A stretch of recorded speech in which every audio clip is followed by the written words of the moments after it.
Good evening, everybody. I will show you some slides on the epidemiology in Lebanon. Tuberculosis is an airborne infectious disease caused by Mycobacterium tuberculosis. Estimated incidence globally is 125 per 100,000. Absolute number is 8 million, 59% of the occurred cases are in Asia, 26 in Africa, 4.3 in Europe, and 3 in the Americas. In EMRO, that's called EMRO, Eastern Mediterranean region is our region, 7.7%. The largest number of incident cases are in 5 countries: India, China, South Africa, Indonesia, and Pakistan. Pakistan, which is a part of our EMRO region. In Lebanon, in 2012, we registered 632 cases, smear positive 251, 131 smear negative cases. What happened? Okay. And 250 cases extrapulmonary to TB is 39.5%. 7 MDR cases, 1 new, 6 previously treated cases, 3 cases of TB HIV, and 45 cases in children. In children worldwide, it's estimated to have 490,000 cases. The notified cases were 327,000 cases, is 5.6% of all TB cases of all ages. In Lebanon, we have 45 cases, 7% of all TB cases at all ages, 4 smear positive, 14 smear negative, and 27 extrapulmonary tuberculosis. Here we have all the year of occurrence. You will see more better on the graph. We have at 2007, 476, 523 at 2008 till 2011 with 499 cases. In 2012, we have a little bit raised to 632 cases. Distribution by localization, as you can see, smear positive in red, smear negative in yellow, and in blue extrapulmonary. That extrapulmonary tuberculosis is near the smear positive. It became more, almost 40% of our patients. Here we have by province. The largest number of cases is occurred in Mount Lebanon, after less in Beirut and less in North, Bekaa, and South. Is Beirut, as you can see, is one district we can't distinguish. In Mount Lebanon, the largest number is district Abda, after it Al-Matin, less in and Kesrouan, Ashuf, and Alay. In the north, the majority are registered in Tripoli and Akkad districts. In Bekaa is Al-Zahle, Baalbek, after it Al-Hermel. In the south, the Sur district and Saida, less in Nabatieh. Average age in males is 41 and 37. In female, 32 to 31. It's younger than males, but it's due to the non-national TB patient women that are all young homemates. Average, as you can see, in females is less. By nationality, in red are the national cases, the Lebanese cases, non-national in yellow, as the percentage in green. As you can see, we started from 11%, 13, 16, and we reach now 48% percent of our patients are non-nationals. This is the trend of non-national raise and raise. In national patients, we have plateau. After that, we start to decrease. Incidence in the origin countries of non-national patients living in Lebanon. We receive here from some countries more than others. In Lebanon, our incidence is 15 in 100,000. In Syria, 1,900,000. In Sri Lanka, 66. In Sudan, 117. In Bangladesh, 225. In Ethiopia, 258. And in Philippines, 217. From these countries, we receive all the time people. In Syrian patients, we have new history this year due to the emergency situation in Syria. Displaced people come to us, to our centers. We had registered in 2012 35 patients. Till now, in 2013, we have 24 patients. 4 of them are MDR. How we treat in Lebanon, which protocol we follow. In UK, that's for 2 months, isoniazid plus rifampicin plus ethambutol plus pyrazinamide as fixed dose combination.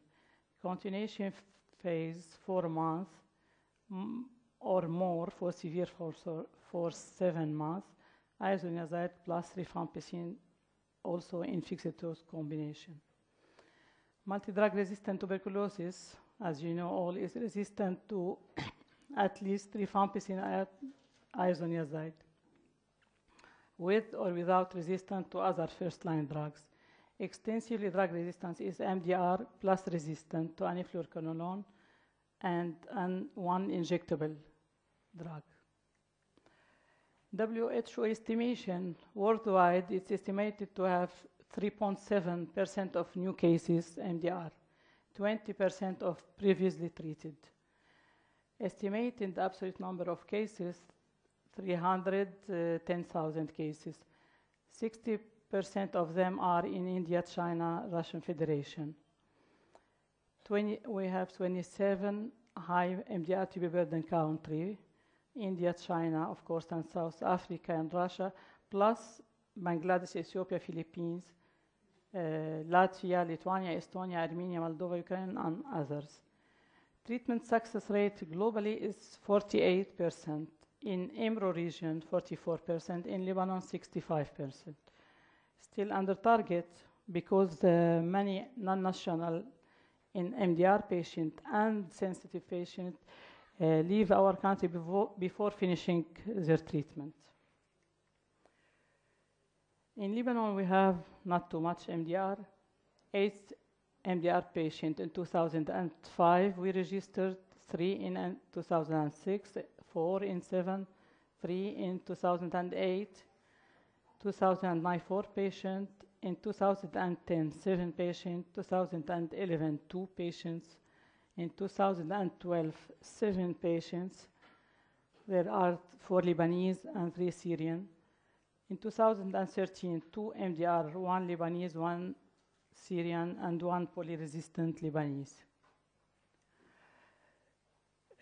How we select for drug sensitivity test? We are not doing DST test as routine. Our indications are for all previously treated patients. In new cases, we do for people living with HIV who is contact with MDR case in the prison, smear positive at the end of the initial phase of the treatment, and failure, which is smear positive at month 5 of treatment, and for returning after default. Protocol of treatment in Lebanon. Duration of the treatment, intensive phase 6 months, continuation 12 to 18. The regimen is in the intensive phase kanamycin, levofloxacin, etonamide, cycloserine, pyrazinamide, ethambutol, if sensitive. Continuation phase with all without injectable kanamycin. Location of treatment, we treat in the intensive phase initial in the sanatorium, in the continuation phase outpatient, under DOTS. Treatment outcome in Lebanon, we notified all years, it's a prevalence, 39% MDR and through polyresistance. Lebanese 26, non-Lebanese 13. Treatment outcome, we have cured 18, complete 3 patients. Its success rate is over than 65. Defaulter 4, dead, we have 2 deaths. Left the country, that's non-national, 4 cases, and still under treatment, we have 11 this year. Thank you.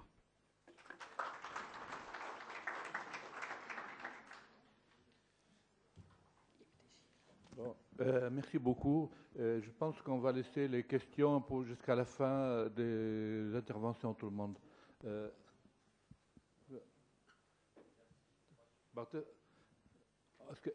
في ننتظر لاخر اللي هيحكوا البقايا نترك ربع ساعه. مش ما سمعت؟ ولا مين؟ بفهم بالعربي بنقول انه الاسئله لبعض المحاضر الثالث بيكون افضل لانه 3 محاضرات عن مرض السل. في طبعا في ناس بيفهموا الفرنسي، كمان في ناس ما بيفهموا انجليزي.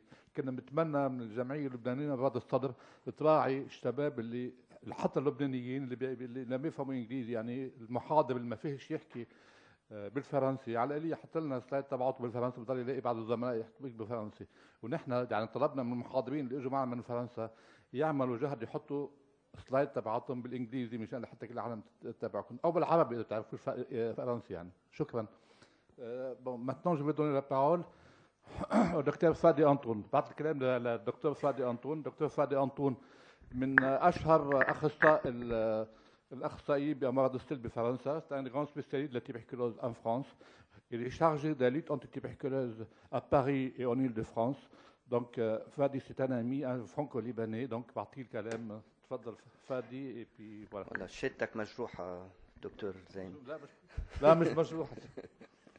Bon, je suis très heureux d'être avec vous cet après-midi et de parler d'un sujet qui m'intéresse, puisque ça fait une vingtaine d'années que je fais ce travail au niveau national en France, au niveau régional et surtout à Paris. Donc l'idée, c'était de vous parler un peu des recommandations actuelles de l'utilisation des tests IGRA, ensuite de vous donner un peu l'expérience qu'on a depuis 5 ans à Paris de l'utilisation de ces tests, et puis de commenter un espèce d'algorithme qui nous permettra de voir dans quelle mesure on doit traiter une personne présentant un test positif. Donc, je vais vous présenter dans cette première diapositive les recommandations auxquelles j'ai participé du Haut Conseil de santé publique en France, publié en juillet 2011, sur l'utilisation des tests IGRA. D'abord, concernant la tuberculose maladie, il n'y a pas de place pour l'utilisation des tests IGRA actuellement pour le dépistage de la tuberculose maladie.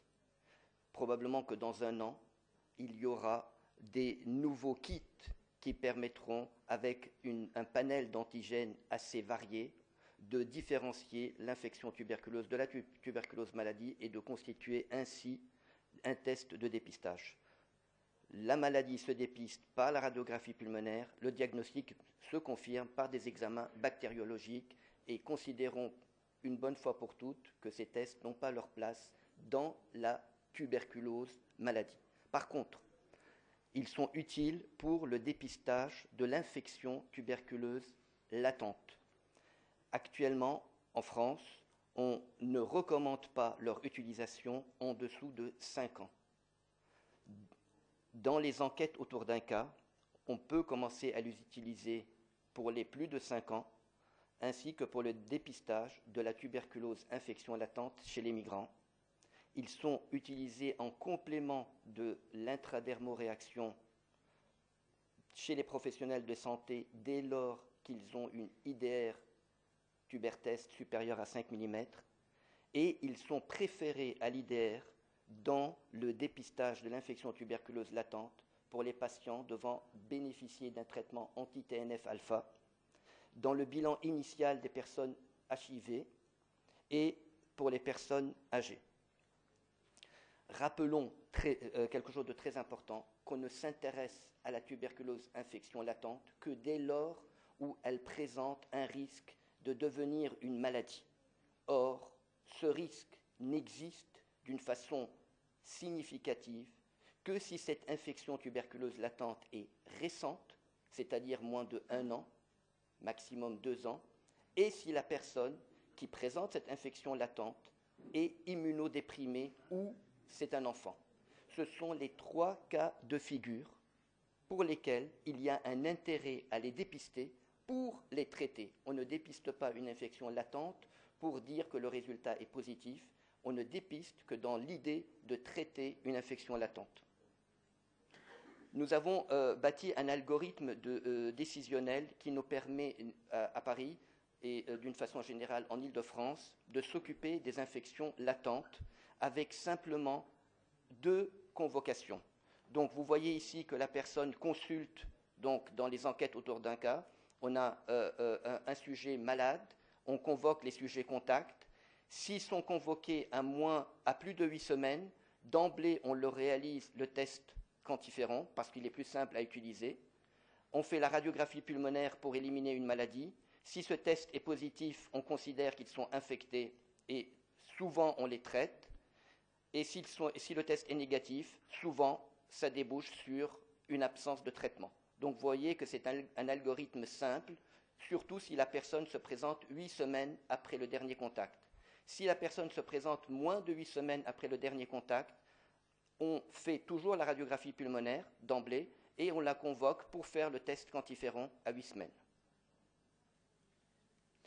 Nous avons à Paris annuellement 450 nouveaux cas de tuberculose. Nous sommes passés de 1200 cas à Paris. Donc Paris, c'est 2 100 000 habitants. C'est la moitié du Liban. Et nous sommes passés de 1200 nouveaux cas de tuberculose en 2002 pour arriver à 420, 430 nouveaux cas de tuberculose en 2011. Nous sommes passés d'une incidence de 55 pour 100 000 à une incidence de 20 pour 100 000 dans Paris intramuros, représentant 2 100 000 habitants.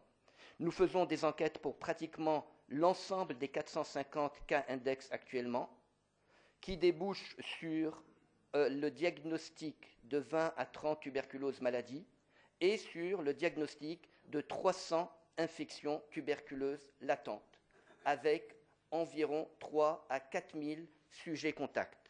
Je vous présente ceci pour que vous ayez une idée globale de l'activité d'une ville comme Paris en termes de tuberculose et du travail que ça représente.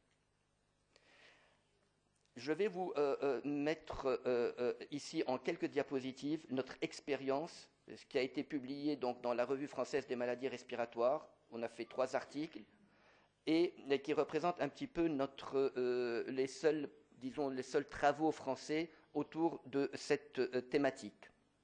Nous avons donc, dans un premier temps, étudié quels sont les paramètres qui pouvaient influencer la positivité du test quantiféron. Nous avons fait une étude donc multicentrique, rétrospective, de mars à juin 2009, en incluant 601 sujets contacts de plus de 15 ans.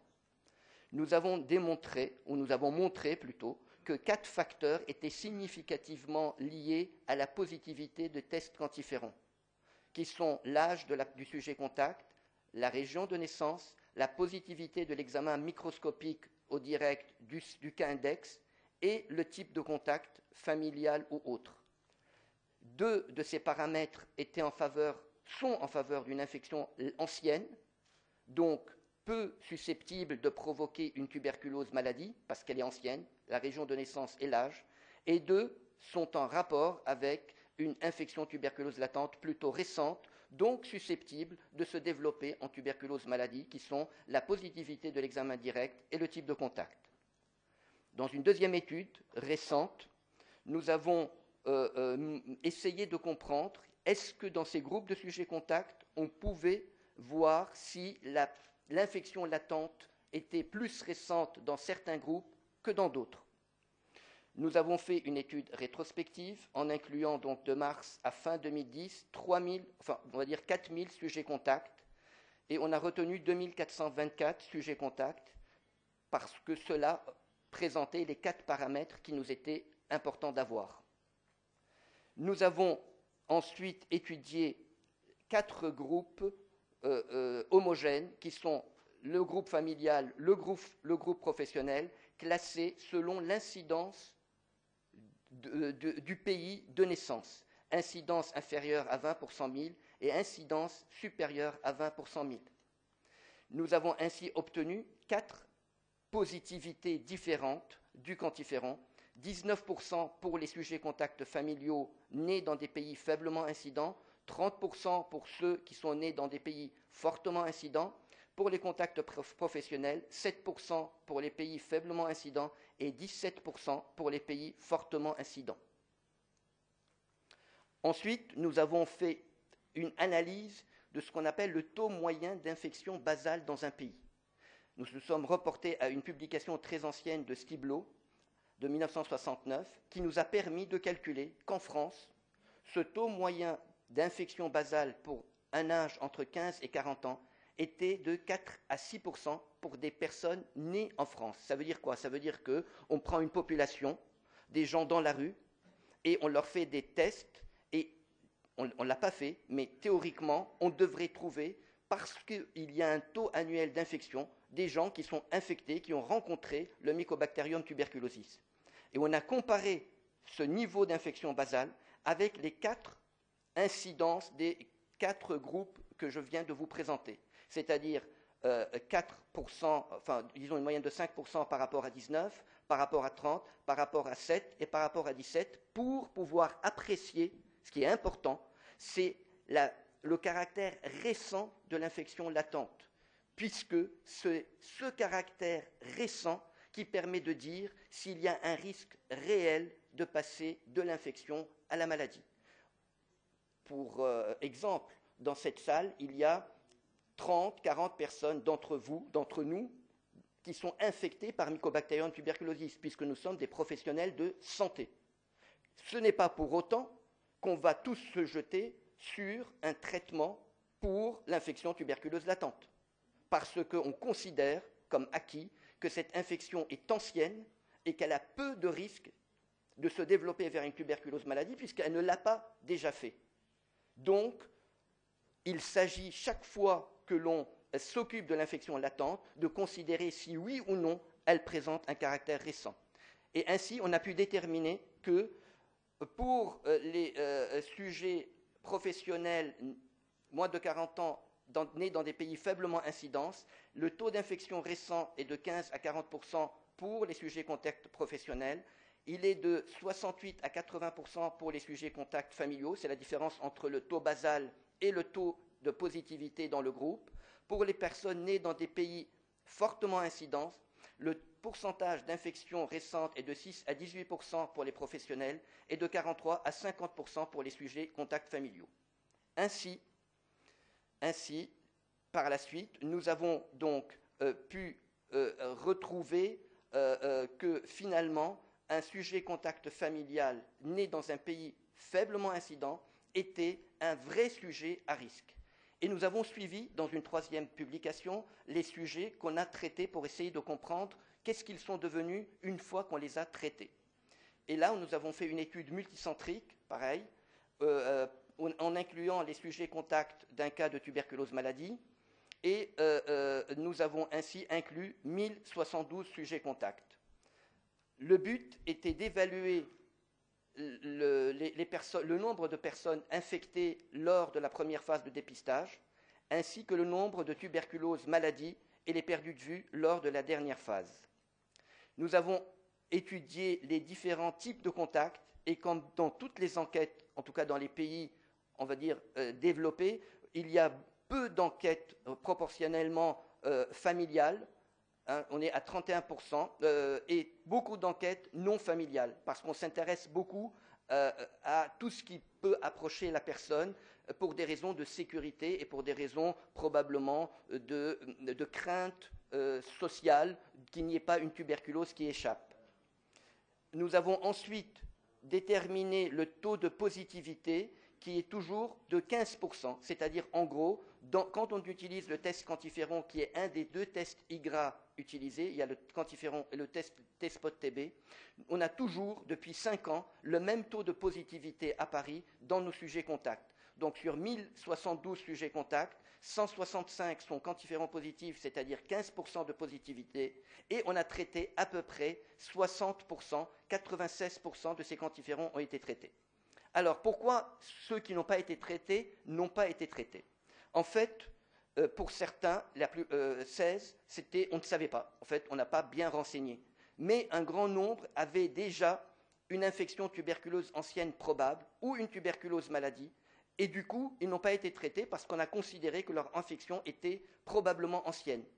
Certains ont été déclarés perdus de vue, c'est-à-dire qu'on leur a dit « il faut vous traiter » et ils ne sont pas revenus à la consultation. Donc finalement, on a 52 sur 68 causes identifiées de non-traitement, 76%, dont 38% pour refus de traitement, c'est-à-dire probablement le statut perdu de vue, et 21%, plus 12%, 33%, parce qu'ils ont été considérés comme ayant une tuberculose infection ancienne. Certains ont été impressionnés par le taux de quantiférons et ils ont considéré, certains pneumologues, que le fait d'avoir un quantiféron fortement positif, c'est-à-dire supérieur à 1, je vous rappelle que la norme c'est 0,35, était justifié un traitement, alors que ce n'est pas du tout une recommandation ni du laboratoire, ni dans la littérature internationale.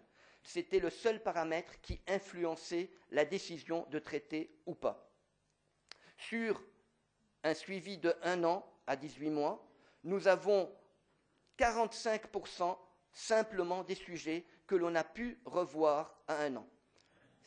55% des sujets qu'on a convoqués au-delà de 1 an ne sont pas revenus à la consultation, donc on ne sait pas ce qu'ils sont devenus.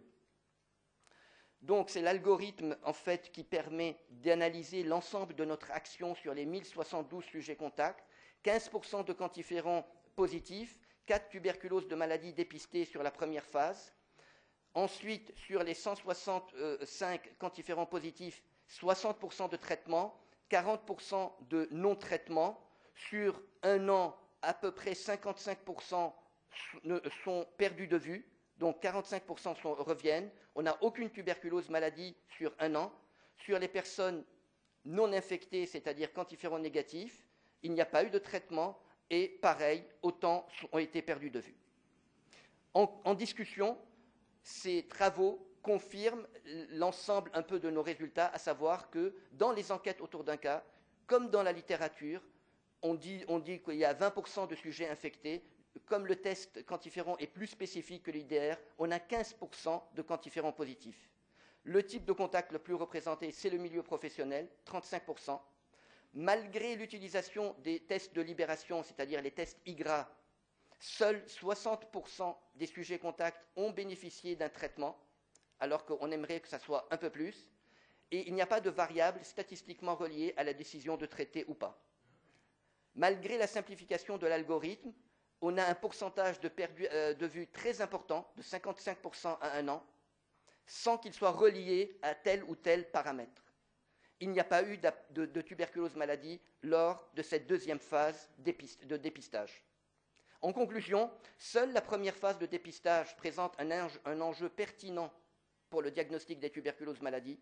60% des quantiférons traités malgré un algorithme simplifié et l'utilisation d'un test de dépistage. Donc, il est nécessaire, à notre avis, d'adopter au niveau national un seul temps de dépistage pour la première phase et d'évaluer au niveau national les infections tuberculeuses latentes traitées et d'optimiser quelque chose qui doit être probablement le nœud du problème, c'est-à-dire en fait il faut s'intéresser d'une façon presque exclusive aux sujets contacts familiaux, surtout quand ils sont nés dans des pays à faible incidence, parce que c'est dans ceux-là que l'on trouve un maximum d'infections latentes récentes, donc justifiant un traitement. Alors, je vais finir en vous présentant 4 diapositives qui répondent à la question, en fait, Que faire devant un test IGRA positif, dans le cadre d'une enquête autour d'un cas, bien entendu? Le médecin doit être d'abord convaincu qu'il s'agit d'une infection à Mycobacterium tuberculosis. Si le médecin n'est pas convaincu, il ne peut pas convaincre le malade. Ensuite, le médecin doit être convaincu qu'il s'agit d'une infection tuberculose latente très probablement récente. Si elle n'a pas ce caractère récent, on ne pourra pas avoir des arguments intéressants pour aller traiter cette infection tuberculose latente. Ensuite, le médecin doit peser le rapport bénéfice-risque et l'absence de contre-indication. C'est-à-dire, en gros, si je traite, qu'est-ce que je gagne? Si je ne traite pas, qu'est-ce que je perds? Donc, pour la première question, un test IGRA va pouvoir vous permettre de dire à la personne, les yeux dans les yeux, c'est une infection tuberculeuse à Mycobacterium tuberculosis à tous les coups. Alors que l'IDR, vous allez être embarrassé. Est-ce l'effet du BCG? Est-ce l'effet d'une mycobactérie atypique environnementale? La deuxième question, est-on devant une infection probablement récente? Souvent, si on la cherche dans le cadre d'une enquête autour d'un cas, on a des chances de considérer qu'elle est récente. Le virage de l'IDR également, si on a la chance d'avoir une IDR ancienne et d'une IDR récente. La présence de facteurs de contagiosité, c'est-à-dire EM+, et caractère familial, et l'absence d'éléments en faveur d'une infection ancienne, c'est-à-dire née dans un pays fortement incident et sujet âgé, donc la présence de facteurs de contagiosité. Et ensuite, une différence importante entre le taux basal dont on a parlé et le pourcentage d'infection, de positivité dans le groupe du sujet contact étudié. C'est-à-dire, dans une famille, vous trouvez qu'il y a 80% des gens qui ont des IDR supérieurs à 20 ou qui ont des quantiférons positifs, ça veut dire que forcément, là, il y a eu une contagiosité importante dans cet environnement. Enfin, le bénéfice et le risque du traitement. Quand on traite une infection latente, qu'est-ce qu'on évite? On évite au maximum, dans 10% des cas, une tuberculose maladie, sachant que quand on la traite, on prend le risque de 3 à 4% d'effets indésirables. Donc vous voyez finalement que le delta n'est pas si évident que ça, avec également le risque d'inobservance chez certains patients. Les contre-indications, les femmes enceintes, les pathologies hépatiques, les allergies et les tuberculoses MDR, qu'on ne va pas développer ici parce que c'est un sujet un peu vaste et complexe. Finalement, il faut toujours se poser la question, quel est le risque ou qu'est-ce que je fais finalement quand je traite une infection latente? Si j'ai une infection latente récente, dans 10% des cas, j'évite à mon patient une tuberculose maladie. Si la personne est immunodéprimée ou si c'est un enfant, c'est plutôt autour de 40 à 50% de risque que je lui évite. Si c'est une infection ancienne, finalement, le risque est très faible.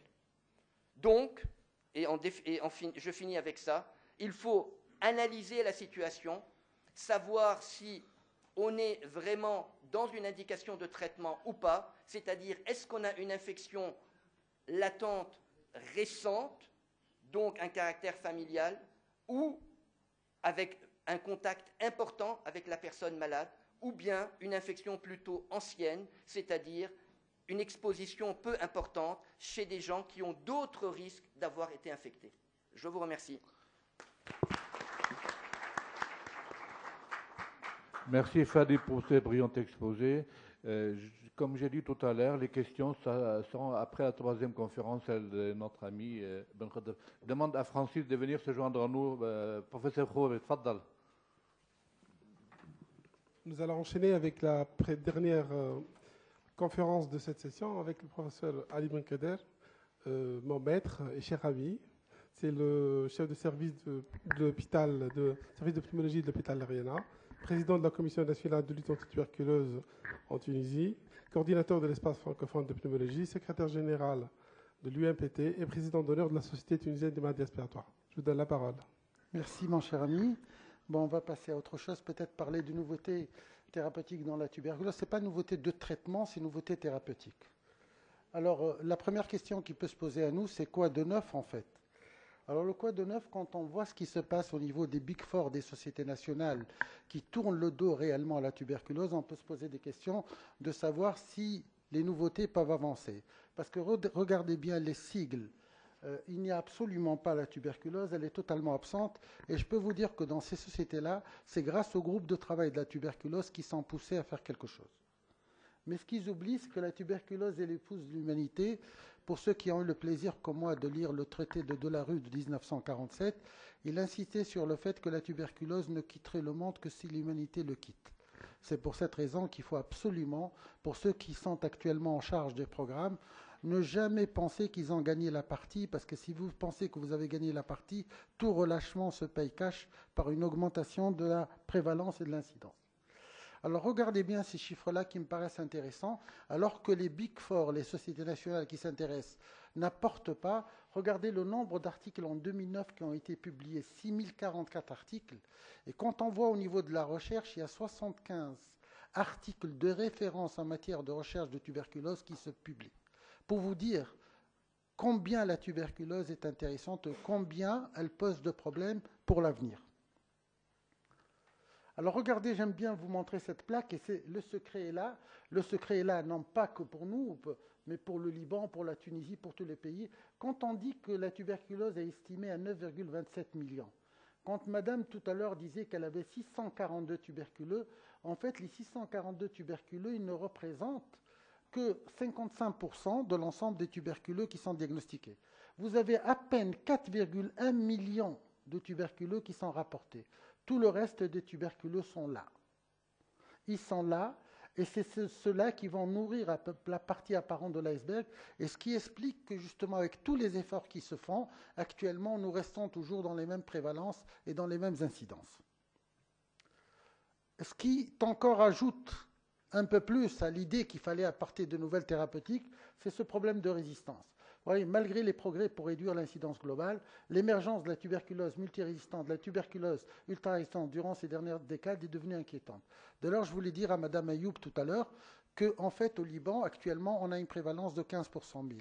En Tunisie, on a une prévalence de 22 pour 100 000, mais la situation endémique de la Tunisie est moins grave que la situation du Liban, à cause justement du nombre de MDR au Liban, qui est plus important que le nombre de MDR en Tunisie. C'est-à-dire que le langage, maintenant, de la tuberculose va être focalisé en gravité endémique sur plus les MDR et sur les ultra-résistants que sur le nombre de tuberculeux présents, parce que ceux-là vont nous poser un problème de continuité, de diffusion de la pathologie. Et puis regardez ce chiffre-là, un tiers des cas sont décédés des suites de la maladie. C'est-à-dire quand on décrète qu'on a 39 MDR au Liban, nous allons avoir 13 qui vont décéder de la tuberculose. Voilà ce que l'OMS nous demande, c'est-à-dire réduire de 50% et surtout avoir des performances de résultats de traitement de 84% à 87% de malades qui vont guérir lorsqu'ils sont diagnostiqués. Donc tout cela pour vous dire en fait qu'on a besoin peut-être d'une nouvelle thérapeutique. Mais regardez les protocoles actuels, quand on les voit, ils guérissent quand même 95%. Mais il faut avoir un traitement régulier, comme a dit notre ami tout à l'heure, il y a 55% de perdu de vue, durée de traitement suffisante et souche de BK sensible au traitement adapté. Donc il faut plusieurs conditions. Et regardez un peu ici, quand on voit un peu le traitement antituberculeux actuel, ses limites. Il y a 4 drogues, durée 6 mois, l'inobservance qui pose un gros problème, l'émergence de BK résistants, et surtout, ça, uniquement 2 drogues majeures. Nous avons uniquement l'INH et la rifadine qui sont les drogues majeures. Si on perd l'INH et la rifadine, eh ben, on est démuni pour pouvoir traiter justement ces malades. Alors, on essaye d'amener la stratégie DOTS+, on essaye de la diffuser, de surveiller la prise du traitement, éviter l'inobservance, mais malgré tout ça, nous avons quand même l'émergence de souches qui sont multirésistantes. Alors, pourquoi on développe de nouvelles drogues? C'est pour raccourcir la durée du traitement. Il faudrait qu'on puisse une durée la plus courte possible, espacer les prises, c'est pour ça qu'on essaie d'avoir actuellement des prises hebdomadaires, et surtout agir sur les souches multi-ultra-résistantes. Alors, la question maintenant que nous avons tout ça, avec ce que nous avons-nous besoin de nouveautés? Alors, regardez la liste de tout ce que nous avons. Et malgré toute cette liste-là que je vous demande de lire, il y a 1, 2, 3, 4, 5, 6 classes d'antituberculeux. Et malgré cela, actuellement, on fait des efforts parce qu'ils ne suffisent pas à traiter. Et qu'avec tous ces antituberculeux, lorsqu'on a un MDR, 1 sur 3 va vers l'excitus. Nouveauté dans le traitement, depuis 1969, rien du tout. Ce qui a sauvé la mise, c'est en fait les MDR. C'est quand les MDR ont commencé à toucher les pays dits développés, qu'on a commencé à s'inquiéter, et c'est grâce au Global Alliance for TB Drug Development qu'on a eu justement ces nouvelles drogues qui vont apparaître. Alors, les nouvelles drogues, les voici, il y a 25 produits qui sont testés, des drogues initialement développées pour toute autre chose, comme les quinolones, les macrolides, les bêta-lactames, des modifications de classes thérapeutiques comme la rifampicine, l'éthambutol ou le pyrésinamide, des classes nouvelles, et il y a d'autres voies de recherche que je mettrai dans ma dernière plaque. Alors regardez les nouvelles drogues, vous les avez ici, tout ce que vous avez ici, avec justement les cibles d'action. Le drug target, ça veut dire cible d'action, avec toutes les cibles d'action qui sont des cibles tout à fait différentes des drogues que nous avons. Voilà un peu dans l'horoscope où est-ce que sont les drogues par rapport à la phase 1, par rapport à la phase 2 et par rapport à la phase 3. Et vous voyez que dans la phase 3, nous avons quand même 2 drogues qui sont très intéressantes, qui sont les quinolones. Alors les quinolones sont vraiment les fers de lance des nouveautés thérapeutiques de la tuberculose. Ce sont les agents les plus promoteurs. L'avantage qu'ils ont, c'est qu'ils sont intéressants en même temps, aussi bien pour les souches sensibles que pour les souches résistantes. Une chose qui est assez intéressante avec justement ces quinolones, c'est qu'ils ont des concentrations très intéressantes et surtout des demi de vie qui sont beaucoup plus longues. Regardez un peu les protocoles, je vais passer les protocoles. Le flufloxacine est peu intéressante. Pourquoi peu intéressante? Parce que les travaux qui ont été faits avec cette quinolone n'ont pas été faits avec des groupes contrôle. Ceci étant, regardez son taux de guérison, 92%, avec un taux de rechute de 4%. C'est quand même une drogue qui pourrait être intéressante. Par contre, voilà, si vous voulez, la Mercedes des nouveautés thérapeutiques. Il y a la moxifloxacine. La moxifloxacine a été testée dans l'essai phase 2, mais aussi testée dans les essais phase 3 au niveau de l'OMS et la Communauté européenne. Et je vais vous montrer un peu très rapidement les quelques protocoles. Alors dans ce protocole d'essai phase 2, ce qui était intéressant, c'est d'étudier justement la T-bactéricidie précoce, c'est-à-dire le temps mis pour tuer 50% des bacilles.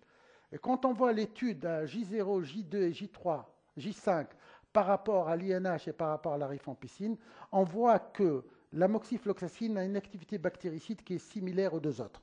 Donc c'est un excellent élément de remplacement, aussi bien de l'INH que de la rifampicine.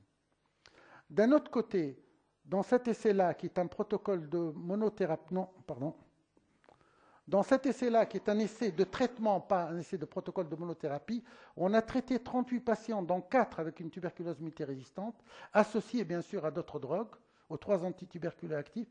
Les résultats sont convaincants, la tolérance a été très bonne, et regardez ce taux de guérison. Succès thérapeutique moyen dans 80,6% des cas, mais surtout un succès thérapeutique dans les multirésistances qui atteint 51,7% des cas, ce qui est un taux très important. Donc la conclusion, la moxifloxacine est efficace et bien tolérée. Alors, ça, c'est un travail qui me paraît être le plus intéressant parce que c'est un travail qui a été fait c'est un travail qui a été publié en 2009, c'est un travail qui a été fait plutôt versus INH pour voir si on pouvait remplacer la moxifloxacine par l'INH. On avait pris 2 groupes, un travail qui n'était pas fait en double aveugle mais en double voie, où on avait pris 2 groupes, un groupe qui prenait de la moxifloxacine et un groupe qui prenait de l'INH et qui ont eu un traitement pratiquement similaire. La conclusion, la voici. La moxifloxacine pourrait être une alternative adéquate en cas d'intolérance ou de résistance à l'INH, ce qui paraît quand même relativement important parce qu'on commence à introduire, ce que j'avais dit tout à l'heure, la notion de la 3e drogue majeure. Alors celle-ci, si vous voulez, c'est la nouvelle drogue qui est très intéressante, la diarylquinolone, c'est celle qui va, à mon avis, percer énormément dans les multirésistances. Elle cible l'ATP synthase du BK, elle a une CMI qui est basse, elle a une activité bactéricide qui est précoce et tardive. Ça, c'est très important qu'elle ait ces deux-là, précoce et tardive. Elle a une AT bactéricidie qui est supérieure à l'INH et à la rifadine, et elle a une efficacité sur les souches multirésistantes. Alors, il y a eu un travail qui a été fait, ce travail, elle est intitulée la TMC 207. Il y a un travail intéressant qui a été fait par rapport aux souches résistantes, et regardez la différence qu'il y avait par rapport au placebo. Ici, à 60 jours, on avait 52% des cultures qui restaient positives, alors qu'avec le placebo, on était à 91% des cultures qui étaient positives, bien sûr avec un traitement associé, pas tout seul. Alors, par contre, le domaine de la rifampicine est un domaine, des rifamycines est un domaine très très décevant. La première, leur problème majeur, c'est qu'elles ont une résistance croisée avec la rifadine. Donc, quand on est résistant à la rifadine, on risque d'être résistant aux nouvelles rifamycines. Le deuxième problème, c'est qu'elles ont des niveaux de tolérance qui ne sont pas bons parce qu'ils ont des toxicités sanguines pour la rifabutine, par exemple, une toxicité avec une neutropénie, une thrombopénie. Et les essais cliniques ont montré qu'il n'y avait vraiment pas d'avantage par rapport à la rifadine. La rifabutine est un peu plus intéressante, la rifapontine est un peu plus intéressante malgré le taux de rechute élevé. Et vous allez voir que dans le prochain travail que je vais montrer, qui est un travail qui sera là, et vous allez voir que dans le résultat, quand on associe la rifapontine à la moxifloxacine, eh ben, on a une association beaucoup plus efficace que l'association INH-rifadine. Donc la rifapontine, lorsqu'elle est associée à l'INH, elle n'est pas convaincante, mais quand elle est associée à la moxifloxacine, elle donne de meilleurs résultats. Le rifalazide est un médicament qui est encore à l'essai, on ne peut pas tirer de conclusion pour l'instant. Alors nous passons à d'autres drogues, et particulièrement au linozolide. C'est une drogue qui est essentiellement intéressante pour le BK sensible, mais surtout pour le multirésistant.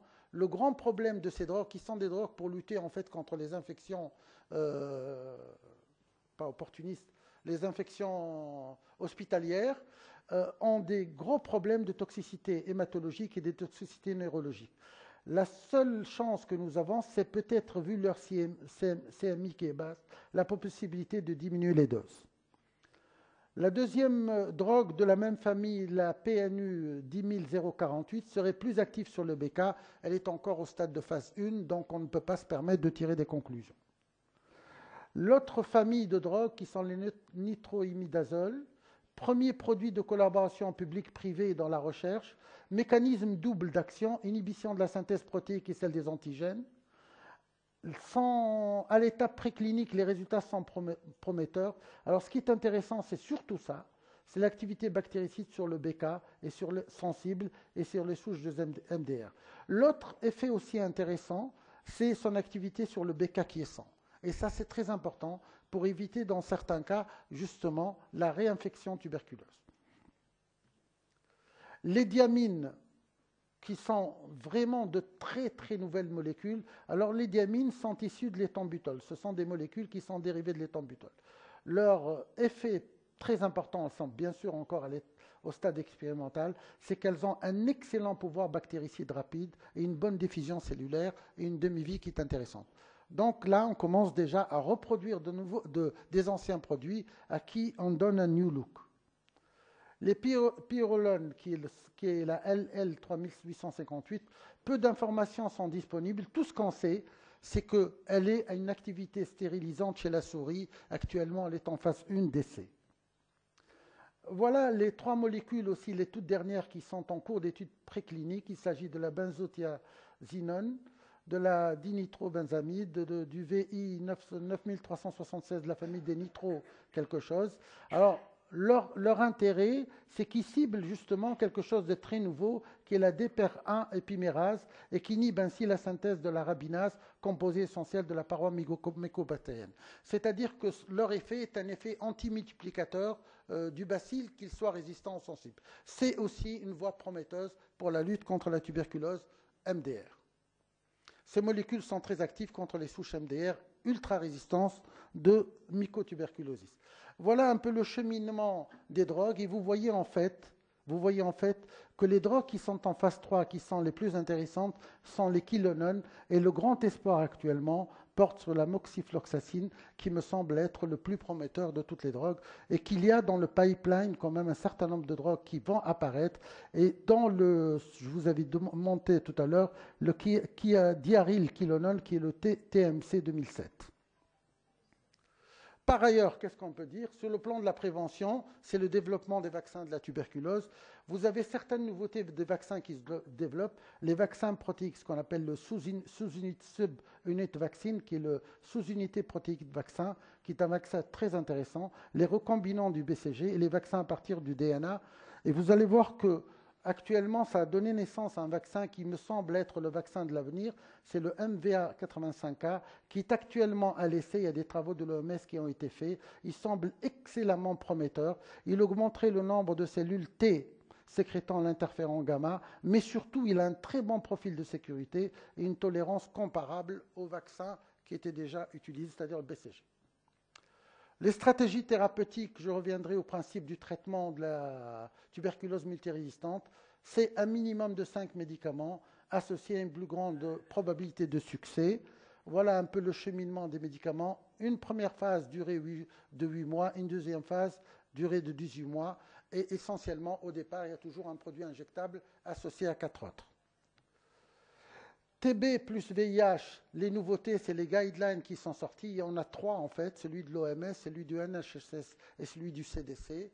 Alors, je les ai résumés ici en matière de pratique. Regardez, vous avez pour l'OMS, traitement antirétroviral dès que possible après traitement antituberculeux, incertitude pour les CD4 supérieurs à 350, mais je pense que les autres guidelines sont beaucoup plus spécifiques. Regardez bien.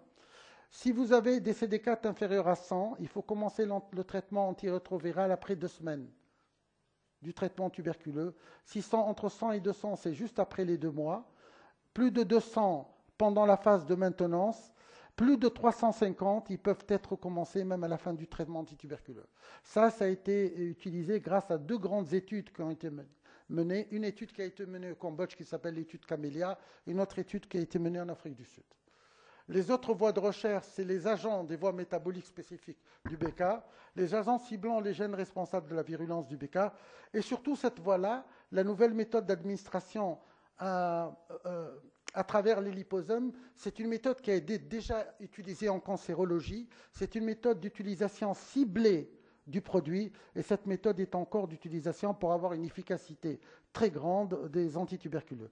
L'immunothérapie associée aux antituberculeux, c'est aussi une voie. Alors, je termine avec cette plaque, médicaments contre la destruction des poumons. Les scientifiques de l'Imperial College de Londres, de l'Université Columbia à New York et de l'Université d'East Anglia viennent d'identifier une enzyme clé qui s'appelle la MPP1, responsable de la destruction des tissus pulmonaires en cas de tuberculose. Donc, actuellement, les chercheurs sont en train de mettre en place un anti-MPP1 qui, lui, serait peut-être prometteur pour arrêter justement cette destruction. C'est juste publié le 26 avril 2012. Ma conclusion étant la suivante, nécessité de développer de nouvelles drogues antituberculeuses, il faut avoir des majeurs. Ce n'est pas les mineurs qui sont intéressants. Actuellement, nous avons énormément de produits qui sont testés. En 2015, si nous voulons répondre à ce que l'OMS demande, il est nécessaire d'avoir des médicaments qui soient efficaces, tolérants, de durée courte, mais surtout le coût. Parce que si on va mettre en place des produits qui sont coûteux, ils ne serviront à rien, on ne pourra pas les utiliser dans les zones où la tuberculose progresse et où les pays n'ont pas les moyens. Ma dernière diapo, la voici. En conclusion, utilisons d'abord au mieux ce que nous avons à notre disposition avant d'aller chercher ailleurs. Je vous remercie.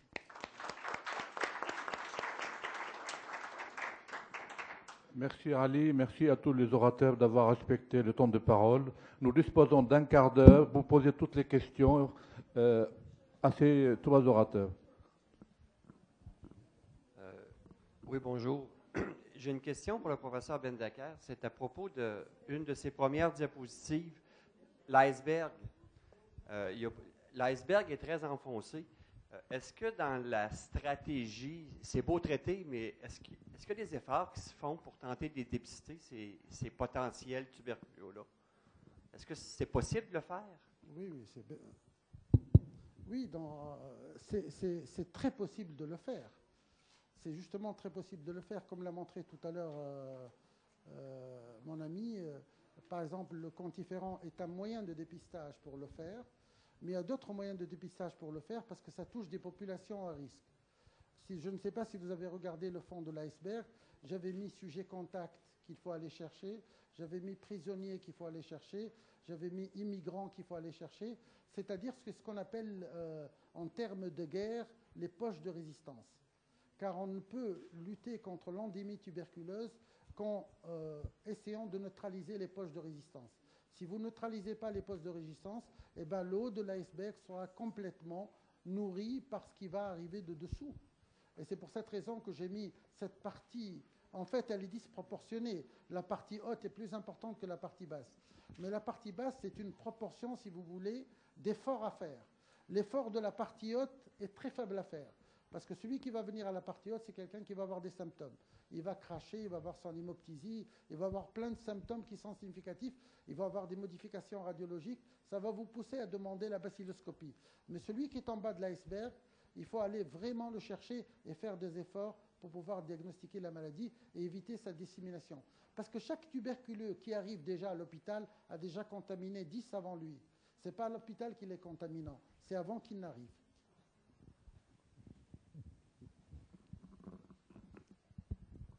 Question à Dr Fadi. Dans les cas où il est difficile d'obtenir un prélèvement pour diagnostiquer une tuberculose, il y a une opacité parenchymateuse, est-ce que la valeur prédictive négative élevée des IGRA permet d'exclure la tuberculose pour nous aider? C'est-à-dire, non, est-ce que c'est faisable?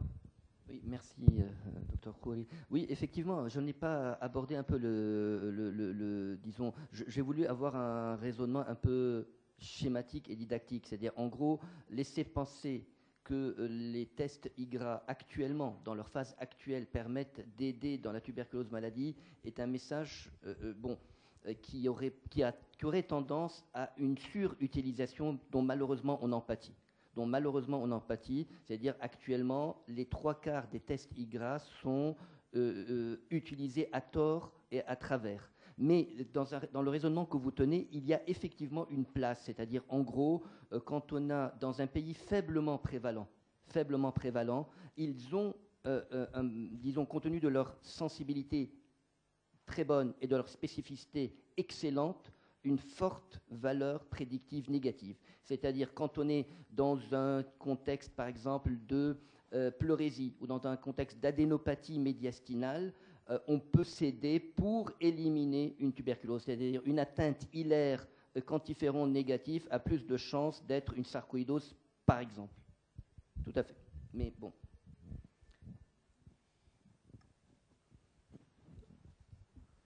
Je voudrais poser une question pour l'intérêt de l'IGRA dans les pays à forte endémie, justement, où la vaccination est systématique.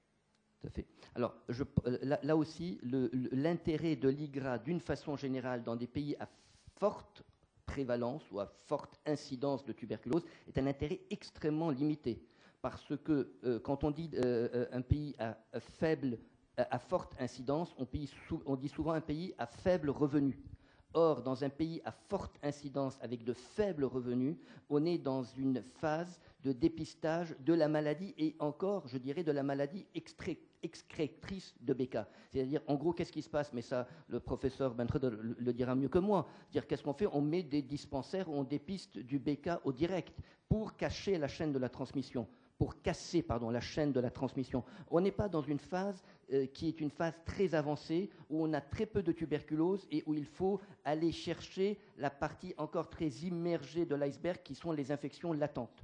Donc, je répondrai en disant, ils n'ont pas d'intérêt parce qu'on n'est pas stratégiquement dans une optique d'aller dépister l'infection latente dans ces pays-là. On est dans une optique de dépister la maladie et la maladie à forte transmission. Dans un pays, je dirais comme le Liban, je pense qu'ils ont leur place parce que au Liban, l'incidence est relativement faible, parce que les moyens ne sont pas si dépourvus que ça, et si on se limite à la population ou au groupe qui est celui à haut risque d'être infecté et à haut risque d'être récemment infecté, c'est-à-dire la famille, je pense qu'il y a réellement une place pour dépister l'infection latente au sein de la famille de la personne infectée et d'apporter un traitement préventif pour éviter le développement dans 10% des cas de la maladie. Et le traitement préventif, je profite pour vous dire que le gold standard, c'est Rimifon 9 mois. Celui qui est très utilisé largement en France et dans beaucoup de pays, c'est Rimifon rifampicine 3 mois.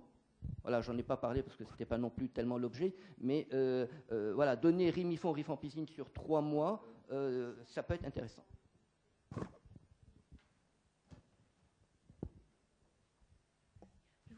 vous poser une question, Dr Atouni. Enfin, deux questions. La première, c'était sur la sensibilité des IGRA, parce que, en fait, on dit que ce sont de bons examens, qui sont relativement sensibles, mais finalement, quand on les compare à l'intradermoréaction, ils ne sont pas tellement meilleurs selon les conditions et puis sont très dépendants de l'état du patient sous-jacent. Et la deuxième question que je voulais vous poser, c'était, d'accord, on ne les utilise pas chez l'enfant, chez le petit enfant, parce qu'ils ne sont pas très sensibles, mais qu'est-ce que vous faites pour dépister les primo-infections chez les enfants? Alors, concernant la sensibilité, les différentes méta-analyses actuellement nous donnent une sensibilité qui tourne autour de 85%, avec une spécificité autour de 95%. Cette sensibilité autour de 85% est légèrement supérieure à la sensibilité de l'IDER qui se situerait entre 70 et 80%. Mais, quand on parle de sensibilité de l'IDER, quelle est la valeur que l'on retient? Est-ce la valeur de 5 mm? Est-ce la valeur de 10 mm? Est-ce la valeur de 15 mm? Est-ce dans les pays à vaccination prédominante ou dans des pays à vaccination non prédominante? Quelle est la technique qu'on utilise? C'est-à-dire que là, on s'expose à une multitude de variables dont on ne connaît pas, dont on ne maîtrise pas les différents paramètres. D'où, si vous voulez, quelque part, l'intérêt d'avoir un test biologique qui permet d'être neutre par rapport à toutes ces variations qui sont des variations entre les pays. Par exemple, le Japon, il vous dit, moi je prends un érythème à 20 mm comme positivité. Bon, les États-Unis, ils vous disent, moi 5 mm, pour moi c'est une IDER positive. Dans des pays, on va dire, bah, c'est positif à 10 si c'est vacciné, si c'est à 15 quand c'est pas vacciné, pour l'enfant c'est plutôt 5. Ouais, donc on rentre dans quelque chose où la comparaison devient problématique. Donc, pour répondre à la sensibilité, ils sont légèrement plus sensibles en termes de méta-analyse, mais ils sont tellement plus spécifiques que là, clairement, ils ont un intérêt prédominant à cause de leur spécificité. Pour la question qui concerne les enfants, il n'est pas sûr qu'ils soient moins mauvais que l'IDR, sauf qu'on n'a pas d'études à ce jour qui permettent de les utiliser couramment chez les moins de 5 ans. Mais il n'est pas du tout sûr qu'ils soient plus mauvais que les enfants. Voilà. Mais en tout cas, en France, la commission du Haut Conseil de santé publique auquel j'ai participé et qui a donné ses conclusions en juillet 2011 utilise clairement, d'une façon systématique, leur utilisation quand il faut les utiliser. Et il faut les utiliser que dans certaines conditions pour les plus de 5 ans, dès l'âge de 5 ans. Ali, tfadal. Non, je voulais juste répondre à Hedia tout à l'heure concernant répondre à Hedia concernant le problème justement des pays à haute prévalence. Moi, je ne suis pas d'accord pour le 20, l'OMS s'arrête à 20. Moi, je pense que haute prévalence, c'est largement 40, parce que 20, on est quand même dans des prévalences relativement basses. Bon, c'est un problème d'appréciation. Là, par contre, les recommandations de l'OMS, ce n'est pas les IGRA. Recommandations de l'OMS, c'est emmener en périphérie, Mme Ayoub le sait, emmener en périphérie le gene expert, emmener en périphérie l'immunofluorescence, alors que dans nos pays, on a tendance plutôt à mettre les gene experts au niveau des universités, alors que ce n'est pas sa place. C'est un endroit de dépistage pour qu'il soit pratiquement près, justement, des zones, comment dirais-je, à proximité des zones de dépistage, et c'est ce qu'on recommande. À savoir que les IGRA, on ne les a pas eu au départ pour la tuberculose. Les IGRA ont été conçus au départ pour suivre les malades qui suivaient les médicaments high-tech rhumatologiques. Nous, on en a profité après pour les introduire. Mais quand ils ont été conçus au départ, ils n'ont pas été conçus en fait pour nous. Mais on en a profité parce qu'ils coûtaient très très cher au départ. C'est maintenant qu'ils ont été commercialisés. Et là, je recommande de ne pas se jeter dessus, parce que je sais qu'en Tunisie, les médecins les demandent un peu trop à tort à travers pour faire le diagnostic de la tuberculose et pour traiter en plus, ce qui est complètement faux, alors qu'on a d'autres moyens où on est sûr qu'il s'agit de la maladie et où on est sûr de donner le bon traitement. Voilà. Alors si on a des possibilités de mettre ces outils comme le gene expert et comme l'immunofluorescence le plus en périphérie pour avoir des diagnostics justement de dépistage plus intéressants, ça serait meilleur que de s'amuser à faire des IGRA à tort et à travers.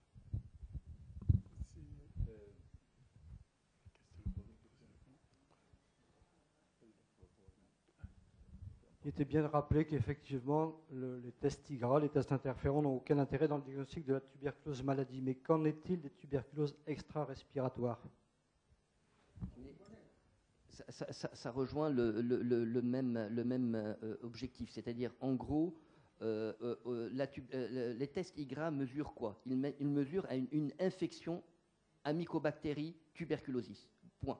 Donc, ils ne mesurent pas une évolutivité de cette mycobactérie, ils ne mesurent pas non plus la précocité de l'infection, ni l'état de développement ou de risque de développement, pour l'instant, vers une tuberculose maladie.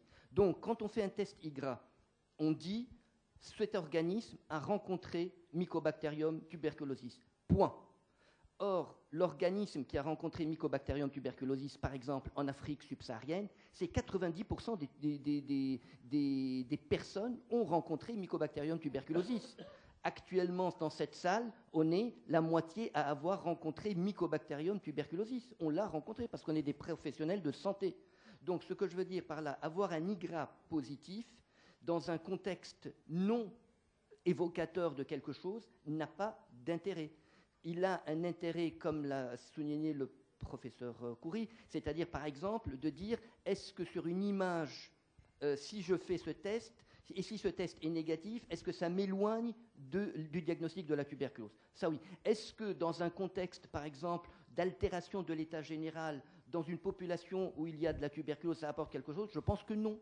C'est-à-dire qu'en gros, il faut situer le contexte d'utilisation pour pouvoir apprécier le bénéfice que l'on peut en tirer. Et là, ça devient une question de super spécialiste. C'est pour ça qu'il ne faut pas la lancer, je dirais, comme un outil dans quelque chose, je dirais, où on ne maîtrise pas cet aspect du problème. Il ne faut pas l'aborder comme un outil facile, comme ça. Une seconde question rapidement. Dans quel pourcentage de cas vous avez des résultats douteux ou intermédiaires? Parce que quelquefois les laboratoires nous répondent, on ne sait pas trop. Alors, si vous voulez, le seuil, donc là on parle du quantiféron parce que c'est le plus simple à utiliser. Il y a le deuxième test qui est le test SPOT-TB qui est un autre test. Donc, je vais parler du quantiféron que j'utilise depuis 5 ans. On a déjà utilisé 10 000 quantiférons nous-mêmes dans notre service. Donc, le seuil est de 0,35. Il y a ce qu'on appelle deux notions pour répondre à la question. La première, c'est le seuil, la zone grise, c'est-à-dire on considère qu'entre 0,2 et 0,7, on a ce qu'on appelle une négativité douteuse à 0,3 et une positivité douteuse à 0,5, et ça représente entre 6 et 8% de l'ensemble des résultats. L'autre aspect, c'est les indéterminés. Ça, ce sont la zone grise, autour du seuil, des valeurs autour du seuil de 0,35 et les indéterminés qui sont des résultats qui nécessitent l'utilisation, parce que le kit de quantiféron, en fait, c'est 3 tubes. Un tube qui mesure la positivité, un tube qui mesure est-ce que le sujet est immunitairement capable de réagir. Et donc là, il faut regarder les autres tubes et les indéterminés globalement chez une population normalement disons, immunitairement constitué, est autour de 1 à 2%. Il ne dépasse pas 2%. Il est beaucoup plus important, il est de l'ordre de 5 à 10%, c'est les populations VIH+, ou qui sont immunodéprimées. Parce qu'ils n'ont pas la réponse, mais ça on le valide avec les autres kits. C'est-à-dire on valide que le sujet n'est pas capable de répondre immunitairement. Donc du coup, sa non-réponse n'a pas de valeur. Sa non-réponse n'a pas de valeur. Merci. Je crois qu'on a trop parlé de quantiférons et des interférons.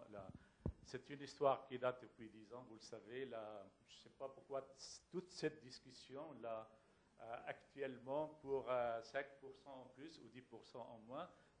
D'ailleurs, c'est le même problème qu'on est posé là, avec l'intradermoréaction. On est presque ces mêmes difficultés à 5, 10 ou 15%. Bon. C'est quelque chose à la mode, je sais très bien, mais enfin, finalement, ce qui est très important, c'est que cette partie-là, dont a été par le professeur Ben Khader à propos de toute nouveauté thérapeutique, ça, à mon avis, c'est le problème le plus important. Bon, je sais, ça me rappelle là, cette histoire-là, comme quand on était petit, il y avait l'Ariel qui blanchit. Puis on a mis quelques, je ne sais pas, des points bleus dedans, et on a vu qu'il blanchit encore un peu plus. Puis c'est toujours la même marque, puis on arrive, bon, ce qui était avant, c'est pas bien. Là, je sais très bien, l'intradermo qui a duré une centaine d'années, Là, parce qu'il y a là, le quantiférant, on dit que c'est pas, il y a trop de difficultés d'interpréter, de faire tout cela.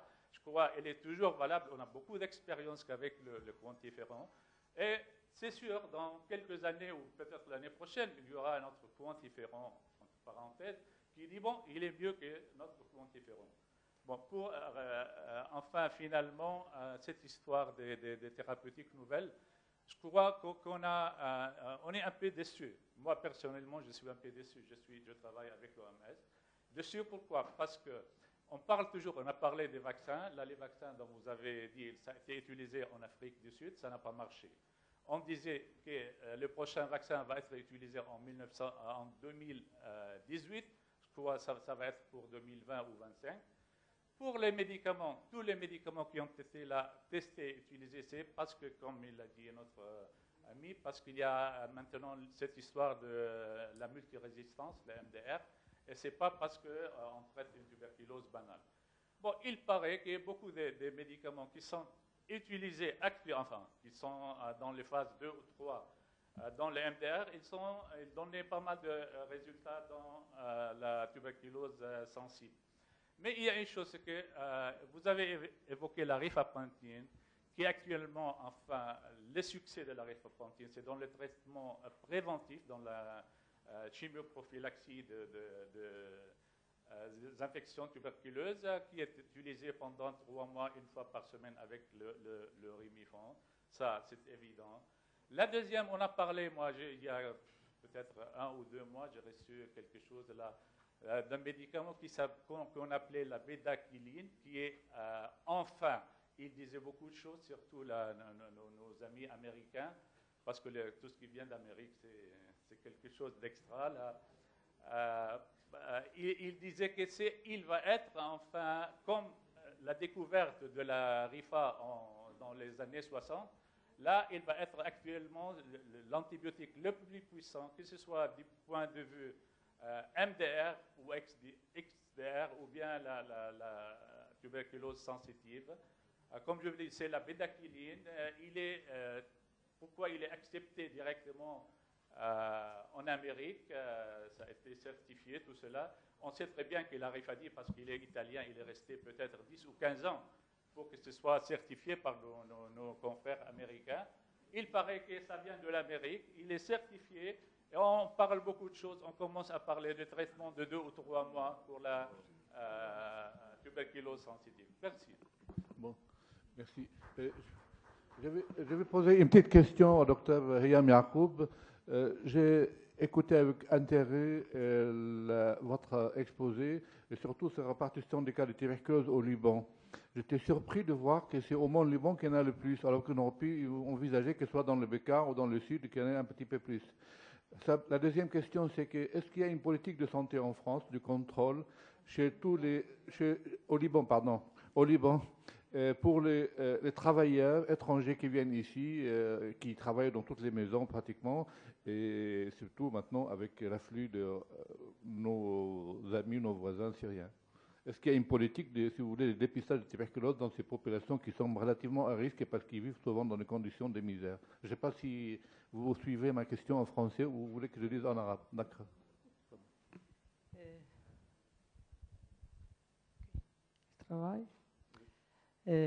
On est en train de mettre un plan sur cette population, les étrangers.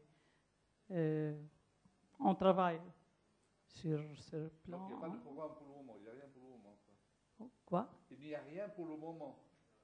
Non. Pour les domestiques qui travaillent à la maison, qui viennent des Bangladesh, des pays... Non.